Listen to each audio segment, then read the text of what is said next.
Hello दोस्तों, स्वागत है आपका हमारे YouTube channel CSA my study point. और आज की इस वीडियो में हम आप लोगों के लिए सामान्य ज्ञान के 25 महत्वपूर्ण प्रश्न लेके आए हैं। इससे पहले वाले वीडियो में हमने आपको साइंस के इंपॉर्टेंट क्वेश्चन करवाए हैं। अगर आपने वो वीडियो नहीं देखे हैं तो लिंक डिस्क्रिप्शन में दे दिया है, वहाँ जाके आप देख लीजिए। अगर आप हमारे चैनल पर नए हैं तो चैनल को सब्सक्राइब कर लीजिए और बेल आइकन को ऑन कर लीजिए ऐसे ही वीडियो पाने के लिए। चलिए वीडियो को स्टार्ट करते हैं बिना किसी टाइम वेस्ट किए। तो हमारा पहला क्वेश्चन है, प्रथम गोलमेज सम्मेलन कहाँ हुआ था। हमें बताना है कि प्रथम गोलमेज सम्मेलन कहाँ हुआ था। पहला ऑप्शन है नई दिल्ली में, बी है लंदन में, सी है बम्बई में, डी है इनमें से कोई नहीं। इसका जो राइट आंसर हो जाएगा बी यानी कि लंदन में। तो B is the right answer. पहला गोलमेज सम्मेलन लंदन में हुआ था। ठीक है, तो B is the right answer. चलिए नेक्स्ट क्वेश्चन पे आ जाते हैं। दूसरा नंबर क्वेश्चन हमारा है, देश का लौह पुरुष किसे कहा जाता है। तो हमें बताना है कि देश का लौह पुरुष किसे कहा जाता है। तो पहला ऑप्शन है सरदार पटेल, बी है पंडित जवाहरलाल नेहरू, एंड सी है महात्मा गांधी, और डी है लोकमान्य तिलक। तो इसका जो राइट आंसर हो जाएगा ए यानी कि सरदार पटेल। तो A is the right answer. Sardar Patel को देश का लौह पुरुष कहा जाता है। ठीक है, चलिए नेक्स्ट क्वेश्चन पे आ जाते हैं। तीसरा नंबर क्वेश्चन हमारा है, भारत की सबसे बड़ी सहायक नदी है। हमें बताना है कि भारत की सबसे बड़ी सहायक नदी कौन सी है। तो पहला ऑप्शन है ब्यास, बी है चेनाब, सी है झेलम, और डी है राबी। तो इसका जो राइट आंसर हो जाएगा चेनाब नदी, यानी कि भारत की सबसे बड़ी सहायक नदी चेनाब नदी है। ठीक है, B is the right answer. चलिए नेक्स्ट क्वेश्चन पे आ जाते हैं। चौथे नंबर क्वेश्चन हमारा, सबसे बड़ा ग्रह है। हमें बताना है सबसे बड़ा ग्रह कौन सा है। ए ऑप्शन है बृहस्पति, बी है पृथ्वी, सी है यूरेनस, डी है शुक्र। इसका जो राइट आंसर हो जाएगा बृहस्पति ग्रह। ठीक है, तो बृहस्पति ग्रह सबसे बड़ा ग्रह है। ठीक है, तो A is the right answer. चलिए नेक्स्ट क्वेश्चन पे आ जाते हैं। 5 नंबर क्वेश्चन है। 5 नंबर हमारा क्वेश्चन है, अगुलहास धारा किस महासागर में बनती है। हमें बताना है कि अगुलहास धारा किस महासागर में बनती है। ठीक है, पहला ऑप्शन है प्रशांत महासागर में, बी है हिंद महासागर में, सी है आर्कटिक महासागर में, और डी है अन्य। तो इसका जो राइट आंसर हो जाएगा बी यानी कि हिंद महासागर में। तो अगुलहास धारा हिंद महासागर में बनती है। ठीक है, तो B is the right answer. चलिए नेक्स्ट क्वेश्चन पे आ जाते हैं। 6 नंबर क्वेश्चन है। 6 नंबर क्वेश्चन, यूनाइटेड नेशन शब्द के प्रयोग का आरंभ किसने किया था। हमें बताना है यूनाइटेड नेशंस शब्द के प्रयोग का आरंभ किसने किया। तो पहला ऑप्शन है जोसेफ स्टालिन, और बी है फ्रैंकलिन डी रूजवेल्ट, सी है विंस्टन चर्चिल, और डी है वुड्रो विल्सन। तो इसका जो राइट आंसर हो जाएगा बी यानी कि Franklin D Roosevelt. United nation शब्द का प्रयोग सबसे पहले फ्रैंकलिन डी रूजवेल्ट ने किया था। ठीक है, तो B is the right answer. चलिए नेक्स्ट क्वेश्चन पे आ जाते हैं। 7 नंबर क्वेश्चन, मैग्नीज के उत्पादन में भारत का दूसरा स्थान है, प्रथम देश कौन सा है। हमें बताना है कि मैग्नीज के उत्पादन में भारत विश्व में दूसरा स्थान है, तो प्रथम स्थान किसका है, प्रथम देश कौन सा है। ठीक है, तो पहला ऑप्शन फ्रांस, बी है रूसी संघ, सी है कनाडा, डी है संयुक्त राज्य अमेरिका। तो इसका जो राइट आंसर हो जाएगा बी यानी कि रूसी संघ। तो B is the right answer. ठीक है, B is the right answer. चलिए नेक्स्ट क्वेश्चन पे आ जाते हैं। 8 नंबर क्वेश्चन है। हमें बताना है 8 नंबर क्वेश्चन क्या, निम्नलिखित में से कौन सा देश कोयले का सबसे बड़ा उत्पादक है। तो ए ऑप्शन है ब्राज़ील, बी ऑप्शन है भारत, सी ऑप्शन अमेरिका, और डी ऑप्शन चाइना मतलब चीन। ठीक है, तो इसका जो राइट आंसर हो जाएगा सी यानी कि अमेरिका। अमेरिका कोयले का सबसे बड़ा उत्पादक देश है। ठीक है, तो C is the right answer.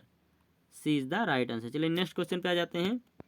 Next question हमारा है, अंतरिम बजट में कर मुक्त आय की अधिकतम सीमा क्या निर्धारित की गई है। ठीक है, अंतरिम बजट में कर मुक्त आय की अधिकतम सीमा क्या निर्धारित की गई हमें बताना है। ठीक है, तो पहला ऑप्शन है 3.5 लाख रुपये, 4 लाख रुपये, 5 लाख रुपये, 7 लाख रुपये। तो इसका जो राइट आंसर हो जाएगा सी ऑप्शन यानी कि 5 लाख रुपये। ठीक है, तो C is the correct answer. 5 lakh रुपये निर्धारित की गई है। ठीक है, अंतरिम बजट में। चलिए नेक्स्ट क्वेश्चन पे आ जाते हैं। 10 नंबर क्वेश्चन हमारा है, 1857 के गदर के समय भारत का गवर्नर जनरल कौन था। ठीक है, तो हमें बताना है कि 1857 के गदर के समय भारत का गवर्नर जनरल कौन था। पहला ऑप्शन है लॉर्ड केनिंग, बी है नील आर्मस्ट्रांग, और सी है जॉन मथाई, और डी है अन्य। तो इसका जो राइट आंसर हो जाएगा लॉर्ड केनिंग। ठीक है, तो पहला ऑप्शन सही है, तो A is the right answer, Lord Canning Bharat का गवर्नर जनरल था 1857 के गदर के समय, ठीक है। तो A is the right answer. चलिए नेक्स्ट क्वेश्चन पे आ जाते हैं। 11 नंबर क्वेश्चन है, भारत भारतीयों के लिए नारा किस संस्था ने दिया था? भारत भारतीयों के लिए नारा किस संस्था ने दिया था, हमें बताना है। तो ए ऑप्शन अशासकीय संस्था, बी ऑप्शन आर्य समाज ने, सी ऑप्शन ब्रह्म समाज ने, और डी ऑप्शन अन्य। तो इसका जो राइट आंसर हो जाएगा बी, यानी कि आर्य समाज ने ये दिया था, ठीक है। आर्य समाज ने ये नारा दिया था, तो B is the right answer. चलिए नेक्स्ट क्वेश्चन पे आ जाते हैं। 12 के नंबर क्वेश्चन है, इनमें से कौन सी सहकारी समिति नहीं है? तो हमें बताना है इनमें से सहकारी समिति कौन सी नहीं है, ठीक है। तो ए ऑप्शन राजकीय सहकारी बैंक, और बी ऑप्शन मध्य भूमि विकास बैंक, सी क्षेत्रीय ग्रामीण बैंक, और डी प्राथमिक भूमि विकास बैंक, ठीक। तो इसका जो राइट आंसर हो जाएगा सी, यानी कि क्षेत्रीय ग्रामीण बैंक। क्षेत्रीय ग्रामीण बैंक सहकारी समिति नहीं है, ठीक है। तो C is the right answer, C is the right answer, ठीक है। चलिए अब नेक्स्ट क्वेश्चन पे आ जाते हैं। महात्मा गांधी को राष्ट्रपिता के रूप में उल्लेख सबसे पहले किसने किया था? हमें बताना है कि महात्मा गांधी को राष्ट्रपिता के रूप में सबसे पहले किसने कहा था। तो ए ऑप्शन है सुभाष चंद्र बोस, बी है जवाहरलाल नेहरू, सी है वल्लभ भाई पटेल जी, और डी है इनमें से कोई नहीं। तो इसका जो राइट आंसर है वो हो जाएगा ए ऑप्शन, यानी कि सुभाष चंद्र बोस।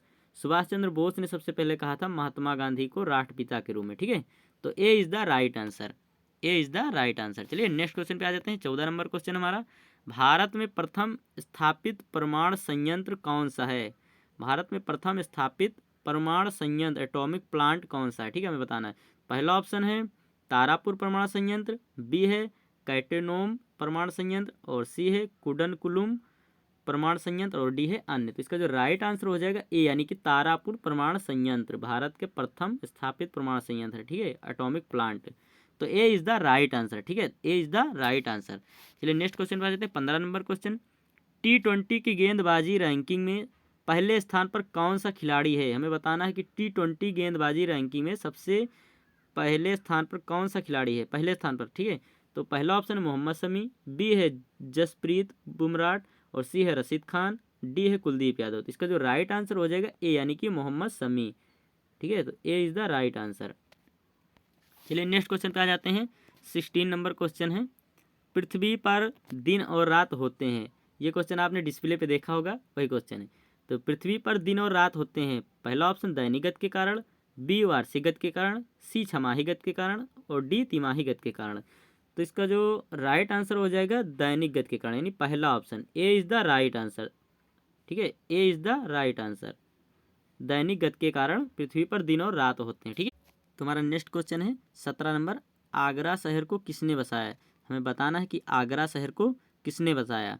तो पहला ऑप्शन सिकंदर लोधी, बी है अकबर, सी है बहलोल लोधी, डी है शाहजहां। तो इसका जो राइट आंसर हो जाएगा ए ऑप्शन, यानी कि सिकंदर लोधी ने आगरा शहर को बसाया, ठीक है।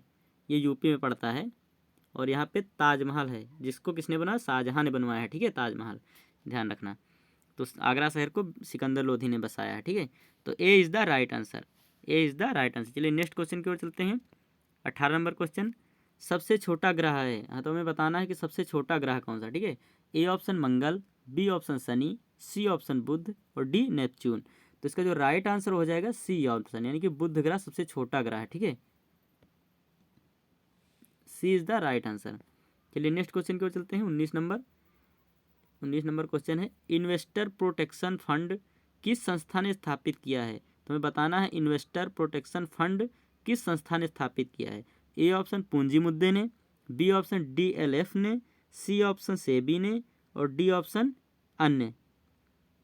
तो इसका जो राइट आंसर हो जाएगा सी, यानी कि सेबी ने, सेबी ने इन्वेस्टर प्रोटेक्शन फंड स्थापित किया, ठीक है, सेबी। तो C is the right answer. चलिए नेक्स्ट क्वेश्चन की ओर चलते हैं। 20 नंबर क्वेश्चन हमारा, पृथ्वी का सबसे भीतरी वाला भाग क्रोड किसका बना होता है, ठीक है। तो हमें बताना है पृथ्वी के भीतरी वाला भाग क्रोड किसका बना होता है। तो पहला ऑप्शन तांबा और जस्ता, बी निकेल और तांबा, सी लोहा और जस्ता, और डी लोहा और निकेल। तो इसका जो राइट आंसर हो जाएगा डी ऑप्शन, यानी कि लोहा और निकेल का बना है, ठीक है।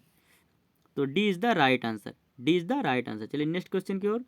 21 नंबर क्वेश्चन हमारा, विंध्याचल और सतपुड़ा पहाड़ियों के बीच से होकर बहने वाली नदी है। तो बताना है विंध्याचल और सतपुड़ा पहाड़ियों के बीच से होकर बहने वाली नदी कौन सी है? ठीक है, तो पहला ऑप्शन नर्मदा, बी है सिंधु नदी, सी है कोसी और डी है गोदावरी। तो इसका जो राइट आंसर वो हो जाएगा ए यानी कि नर्मदा नदी। नर्मदा नदी विंध्याचल और सतपुड़ा पहाड़ियों से के बीच से होकर गुजरती है। ठीक है, नर्मदा, ए इज द राइट आंसर। चलिए नेक्स्ट क्वेश्चन की ओर चलते हैं। 22 नंबर क्वेश्चन है, कुंडापुर एवं करवार कच्छ वनस्पति स्थान कहाँ स्थित हैं? तो हमें बताना है कुंडापुर और करवार कच्छ वनस्पति स्थान कहाँ स्थित है। ठीक है, केरल राज्य में पहला ऑप्शन, बी है कर्नाटक राज्य में, और सी है तमिलनाडु में, और डी है त्रिपुरा में। इसका जो राइट आंसर हो जाएगा बी यानी कि कर्नाटक राज्य में। तो B is the right answer. ठीक है, तो B is the right answer. हमारा नेक्स्ट क्वेश्चन है 23 नंबर, भारत की प्रथम बहुउद्देशीय परियोजना किस नदी पर बनाई गई थी? तो हमें बताना है कि भारत की प्रथम बहुउद्देशीय परियोजना किस नदी पर बनाई गई थी। ठीक है, तो पहला ऑप्शन है कावेरी नदी, बी है गंडक नदी, सी है दामोदर नदी पर, डी है यमुना नदी। ठीक है, तो इसका जो राइट आंसर हो जाएगा सी यानी कि दामोदर नदी पर। तो भारत की प्रथम बहुउद्देशीय परियोजना दामोदर नदी पर बनाई गई थी। ठीक है, तो C is the right answer. C is the right answer. चलिए नेक्स्ट क्वेश्चन की ओर चलते हैं। 24 नंबर क्वेश्चन हमारा है, विवेकानंद रॉक मेमोरियल कहाँ स्थित है? तो हमें बताना है विवेकानंद रॉक मेमोरियल कहाँ स्थित है। ठीक है, तो पहला ऑप्शन है अंडमान निकोबार, बी है लक्षद्वीप, सी है केरला, डी है तमिलनाडु। तो इसका जो राइट आंसर है वो हो जाएगा डी यानी कि तमिलनाडु। ठीक है, तो D is the right answer. D is the right answer. चलिए नेक्स्ट क्वेश्चन की ओर चलते हैं और लास्ट क्वेश्चन ये हमारा 25 नंबर, राष्ट्रीय प्रतीक के निचले भाग में उत्कीर्णित शब्द सत्यमेव जयते किस संदर्भ से लिए गए हैं? ठीक है, तो हमें बताना है सत्यमेव जयते किस संदर्भ से लिए गए हैं। ठीक है, तो पहला ऑप्शन है पुराण, बी है जातक, सी है मुंडकोपनिषद, डी है महाभारत। तो ये जो सत्यमेव जयते है ये हमारा मुंडकोपनिषद से लिया गया है। ठीक है, तो मुंडकोपनिषद यानी कि C is the right answer. C is the right answer. Thanks for watching this video.